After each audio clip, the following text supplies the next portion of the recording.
when we take on issues like terrorism or economic interests and the like, we should be high-minded in our approach and understand that people have great respect for the United States because of our democracy, because of our justice system, because of the way we treat people. And therefore, as we go about this business of dealing with the rest of the world, we should be more conscious of what really influences them. And our democracy influences them much more than our military power. The United States demonstrates its trustworthiness, and I actually think the word trust is quite important in international relations, is the way we communicate with the rest of the world. It's a style thing, and it's also the frequency with which senior American officials call on countries that are perhaps not as important in the great scheme of things. I think we've witnessed recently a kind of insufficient attention to just listening to other countries and also to caring enough to visit. I do think that when our senior officials make a priority of visiting a very diverse range of countries in the world, that goes a long way to changing attitudes and making people in small countries feel that the United States is listening and does care what their perspective on world affairs is.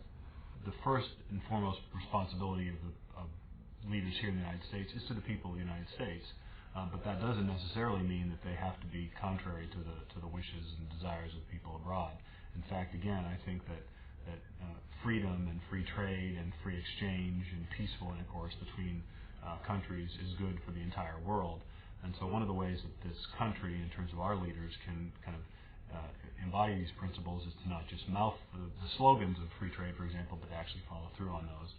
The problem, of course, is that so many of our trade practices, in particular, are so slanted against the developing world that it's generated a lot of animosity and resentment towards the United States. It's almost, the irony is, it would almost be better if we were to actually preach and practice.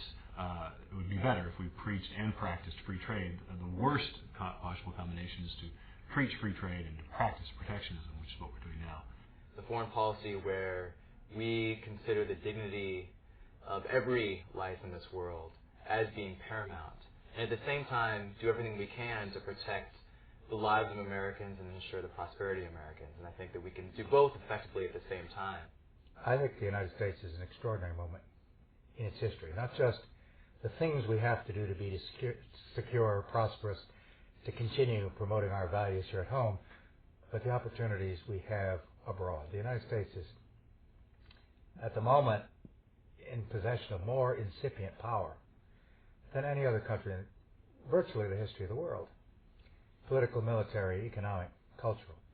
The question is whether we use this in positive ways to help shape a world in the future that's going to work for us and be secure and helpful to us, because it also does these same things for other countries.